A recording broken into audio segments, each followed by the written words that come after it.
Primeira pergunta do Diego, da 102. O Bragantino entrou em campo com uma equipe bem modificada em relação a que atua com mais frequência. Foram 2 tempos distintos. No primeiro, o time não criou praticamente nada. Na segunda etapa, conseguiu ter boas oportunidades e jogar melhor que o adversário. Queria que você comentasse a escolha por essa equipe que iniciou o jogo e a mudança de postura do time no segundo tempo. A gente procurou escolher aqueles que a gente tinha em melhor momento, tendo em conta que a gente tem um jogo complicado na quarta-feira e que seria importante preservar aqueles que habitualmente vêm iniciando o jogo por conta do desgaste, né? Um jogo decisivo, jogar aqui 4 horas da tarde sempre é um calor e um desgaste grande. Eu acho que isso ficou evidente ao final do jogo, que ficou um jogo muito aberto. A gente até teve que trocar jogadores por cãibra, então a decisão foi nesse sentido. Realmente eu acho que a gente não fez um bom primeiro tempo.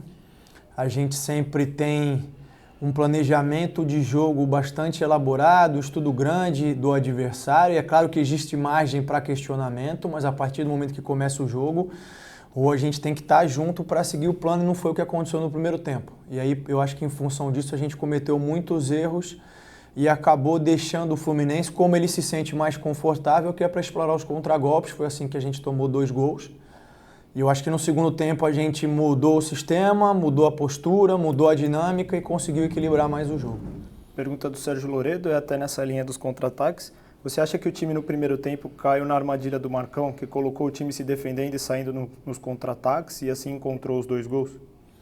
Eu acho que sim, a gente já sabia que eles tinham essa postura, que eles congestionam muito a entrada da área e a gente sabia que a ideia era a gente jogar um pouquinho mais por fora para gerar cruzamento, para gerar volume, e a partir daí eles iam ter que se abrir um pouquinho mais.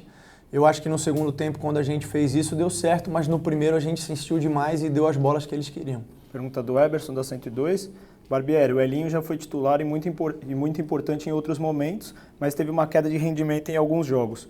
O gol de hoje pode ser fundamental para ele adquirir novamente confiança e voltar a atuar em alto nível?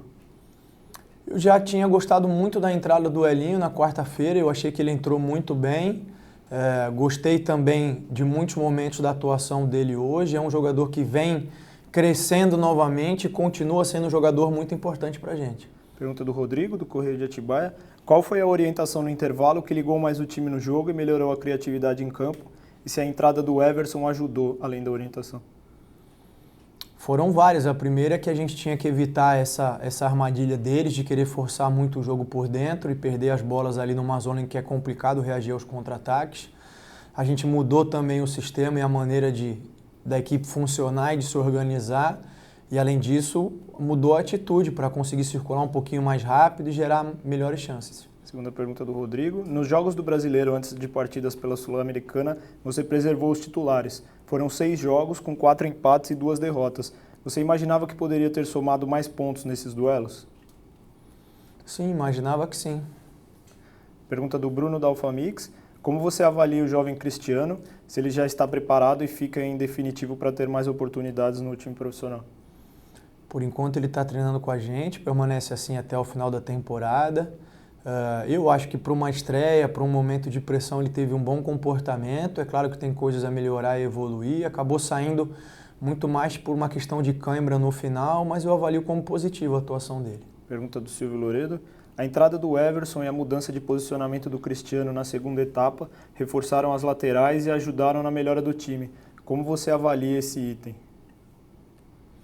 Eu avalio que é isso mesmo, foi essa a intenção. A gente já tinha conversado antes daquele momento de parada que a gente ia trabalhar alternativas. Apesar de eu não ter tido a oportunidade de estar com todos os jogadores, porque alguns se lesionaram, outros tiveram convocação para a seleção, a gente trabalhou essas variações. A gente já tinha usado isso no final do jogo contra o Bahia, voltou a usar hoje no segundo tempo. São ideias e situações que a gente vem explorando para tentar mudar a dinâmica quando necessário. Pergunta do Gabriel da Alfamix. O time fez uma boa campanha no primeiro turno e acumulou gordura para esse segundo, junto com a Sul-Americana. Independente do resultado na competição internacional, como você imagina o planejamento para o restante do Brasileirão, onde a parte de cima da tabela começa a se desenhar mais? Eu acho que a gente tem um desafio grande na quarta-feira, com uma vantagem que é importante, mas não é definitivo. O nosso foco está nisso primeiro. A partir do momento em que acabar esse jogo, a gente vai ter um período grande aí até uma eventual final, e aí a gente volta o nosso foco total para o brasileiro. O segundo turno sempre tem uma característica diferente do primeiro. Muitas equipes não mudaram só de treinador, como quase que reformularam os elencos todos, então acaba sendo um outro campeonato. Mas eu acho que a gente tem condição sim de render mais do que a gente rendeu em muitas partidas e muitos jogos. Acho que hoje, em especial, o grupo que entrou tinha um desafio grande pela frente, por não estar atuando muito junto, mas poderia render mais do que rendeu. Agora a gente vai trabalhar quando tiver oportunidade para tentar extrair mais, porque são jovens de talento e potencial. Pergunta do Pedro, do Mais Bragança.